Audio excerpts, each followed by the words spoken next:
नमस्कार दोस्तों, आज हम आपके लिए भागवत गीता से कुछ ऐसी बातें लेकर आए हैं जिसे जानना और सबसे ज्यादा उसे समझना जरूरी है, क्योंकि हम जानते बहुत कुछ है पर उस पर कभी गौर नहीं करते।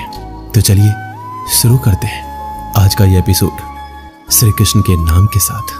श्री कृष्ण भागवत गीता में कहते हैं, कोई भी काम अच्छा या बुरा सिर्फ उस काम को करने के पीछे के इरादे से निश्चित होता है। कोई भी काम अच्छा हो या बुरा वो केवल एक वजह से बनता है, और वो है उस काम को करने के पीछे आपका इरादा कैसा है। आप उस काम को करना क्यों चाहते हो? क्या आप उस काम को इसलिए कर रहे हैं जिससे आपका कोई स्वार्थ पूरा हो, या आप इसलिए कर रहे हैं कि किसी का भला हो जाए? काम भले ही एक हो, लेकिन उसका नतीजा इस बात पर निर्भर करता है कि आपका उद्देश्य सही है या बुरा है। महाभारत के युद्ध में पांडव भी युद्ध कर रहे थे और कौरव भी युद्ध कर रहे थे, लेकिन दोनों के उद्देश्य बिल्कुल विपरीत थे। पांडव अपने धर्म के लिए युद्ध कर रहे थे और कौरव अधर्म के लिए युद्ध कर रहे थे। दोनों एक ही मैदान में थे और दोनों ही अपनी पूरी ताकत के साथ एक दूसरे से लड़ रहे थे, लेकिन दोनों का काम एक होने के बाद भी और मेहनत भी एक होने के बाद भी कौरव हार गए और पांडव जीत गए। इसके पीछे का एक ही कारण था, और वो है उनके काम को करने के पीछे का इरादा। एक का इरादा सही और एक का गलत था।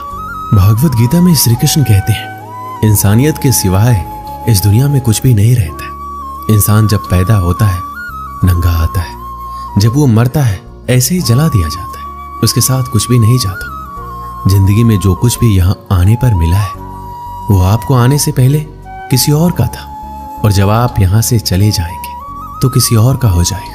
जो पैसे आज आपके पास है, जो नाम आज आपके पास है, जिस पोजीशन पर आप आज हैं, उससे पहले उस पोजीशन पे कोई और था। आज भले ही आप हो, लेकिन कल कोई और आपसे वो छीन लेगा। यही सृष्टि का नियम है और यही भागवत गीता की सबसे बड़ी सीख है, जो हर एक पृथ्वीवासी को समझनी चाहिए। तो अगर बदलाव इस दुनिया का नियम है, तो ऐसी कौन सी चीज है जो हमेशा रहती है, जो हमारे मरने के बाद भी इस दुनिया में रहेगी? वो चीज है इंसानियत। सबसे पहले एक अच्छा इंसान बनिए, और हर एक मनुष्य उस परमात्मा का अंश है, जो हमारे सीधे तार उस परमात्मा से जुड़े हुए हैं। जो हमारी आत्मा कभी गलत नहीं हो सकती, पर हम शरीर के सुखों के लिए गलत कर्मों को करने में लग जाते हैं और उनका नतीजा भी गलत होता है। आज हमारे पास जो कुछ भी है, चाहे हमारा प्यार हो या रिश्ता हो या पैसा या नाम, एक दिन हमसे छिन जाएगा, दूर चला जाएगा। यही सृष्टि का नियम है, जो कल किसी और का था वो आज आपका है, लेकिन जो आज आपका है वो आने वाले दिनों के बाद किसी और का हो जाएगा। श्रीमद् भागवत गीता में श्री कृष्ण कहते हैं, आप जैसा सोचते हो वैसा बन जाते हो। आज आप अपने जीवन में जो कुछ भी हो, केवल और केवल आपकी सोच की वजह से हो। आज कोई भी इंसान अगर किसी लेवल पे है, चाहे वो लेवल ऊपर हो या नीचे, वो सिर्फ उस इंसान की सोच की वजह से है। अगर एक भिखारी भी अमीर बनना चाहे तो बन सकता है। दुनिया में कोई ऐसी ताकत नहीं है जो उसे अमीर बनने से रोक सके। श्री कृष्ण कहते हैं, सच्चाई और अच्छाई को कभी हराया नहीं जा सकता, ना कभी छुपाया जा सकता है। इसलिए सच कहने और अच्छे कामों को करने से कभी मत डरिए। सच्चाई और सूरज को ज्यादा देर तक छिपाया नहीं जा सकता। एक वक्त आने पर इनको दुनिया के सामने आना ही पड़ता है। आप उनको सामने आने से नहीं रोक सकते। इसलिए अगर आज आप कोई ऐसा काम कर रहे हैं जो गलत है और जिसमें झूठ है, तो आपको उस काम को तत्काल ही छोड़ देना चाहिए, क्योंकि किसी ना किसी दिन आपकी सच्चाई इस दुनिया के सामने जरूर आएगी। हम सब अपने जीवन में बहुत सारे झूठ बोलते हैं, किसी के आरोप से बचने के लिए या फिर अपना फायदा देखने के लिए। भागवत गीता में ये कहा गया है, अगर आप कोई ऐसा सच बोलते हैं जिससे किसी मासूम के साथ अन्याय होता हो, तो वह बोला गया सच अच्छा नहीं होता है। और अगर आप ऐसा असत्य बोलते हो जिससे किसी का भला होता है पर किसी का नुकसान भी नहीं होता है, तो बोला गया असत्य भी बुरा नहीं होता। इसमें महत्वपूर्ण बात यह है कि किसी के साथ अन्याय नहीं होना चाहिए। इस सत्य असत्य और असत्य सत्य को समझना बहुत ही बारीकी का काम है। इसलिए अपने विवेक से 2 बार सोचने के बाद ही निर्णय लें कि आपको क्या बोलना चाहिए और क्या नहीं। भागवत गीता में श्री कृष्ण कहते हैं, हमें सिर्फ कर्म करने का अधिकार है, फल के बारे में ना सोचें। आपको काम करने की तो छूट है, लेकिन अपने आपके उस काम में होने वाली जीत और हार में खुद को बांध करके नहीं रखना चाहिए। ये एकमात्र ऐसी चीज है जो अगर इंसान समझ ले तो उसका 100% दुख समाप्त हो सकता है और वो बिना किसी परेशानी के मेहनत कर सकता है। ऐसी कोई मंजिल नहीं रह जाएगी इस दुनिया में जिसे वो हासिल ना कर सके। और सबसे शानदार बात तो ये होगी, सब कुछ प्राप्त करने के बाद उसे कभी घमंड नहीं होगा। आपको कभी भी किसी काम को करने का उद्देश्य ये नहीं होना चाहिए कि अगर इस काम को मैं अगर कर लूंगा तो मुझे ये फल प्राप्त हो जाएगा। अक्सर होता यह है कि हम मेहनत तो बहुत कर लेते हैं, लेकिन उस मेहनत से ज्यादा हमारे मन में चिंता होती है, इच्छा होती है। हर वक्त हम ये सोचते हैं कि मैं इतना मेहनत तो कर रहा हूं, मुझे सफलता क्यों नहीं मिलेगी, मुझे तो सफलता मिलनी ही चाहिए। हमारी आशाएं बढ़ जाती हैं जितनी हमारी मेहनत होनी चाहिए।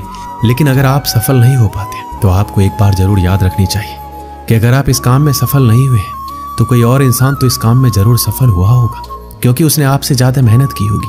लेकिन वो सफलता उसको न मिलकर आपको मिल जाती है तो उसके साथ में कहीं ना कहीं अन्याय हो जाता है, क्योंकि उसने आपसे ज्यादा मेहनत की है और उसके कर्म भी आपसे ज्यादा संघर्षशील रहे हैं। जिस दिन आपका कर्म ज्यादा संघर्षशील बन जाएगा उस दिन सफलता आपकी हो जाएगी।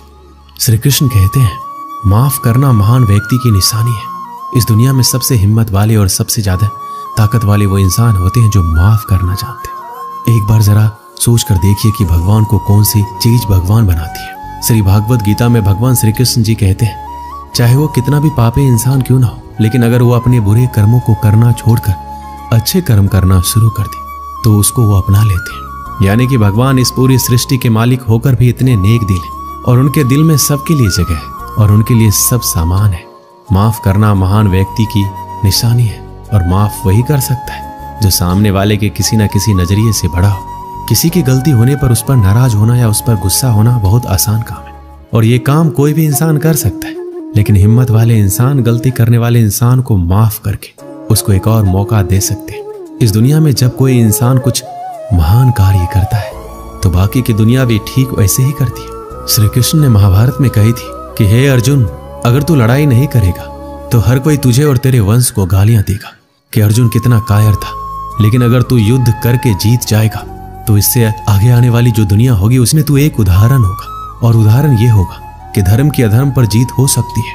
और अर्जुन, जो तू करेगा उसकी बहुत बड़ाई होगी और तेरी आने वाली पीढ़ियां भी तेरी तरह ही कर्म करेगी।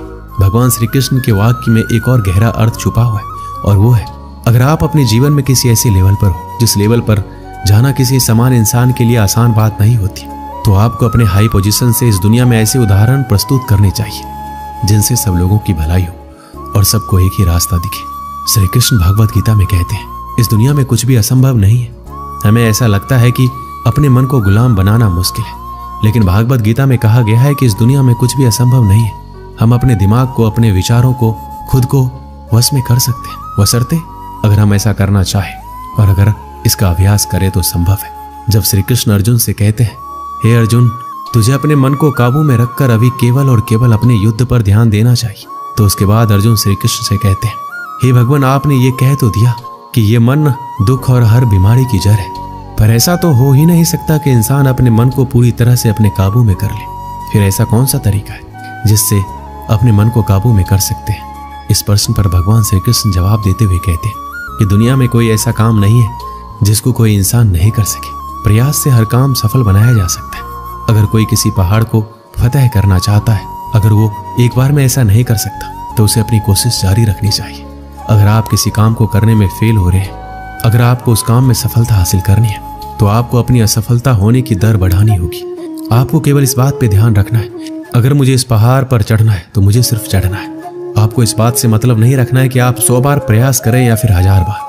आपको चढ़ना है, मतलब चढ़ना है। भगवान श्री कृष्ण कहते हैं कि अभ्यास से सब कुछ संभव है, चाहे वो काम हो या मन को काबू में करना। दोस्तों, इस वीडियो में बस इतना ही। मैं आशा करता हूँ कि इस वीडियो से आपने बहुत कुछ सीखा होगा। मिलते हैं अगले वीडियो में। अपना ख्याल रखिएगा। जय श्री कृष्ण।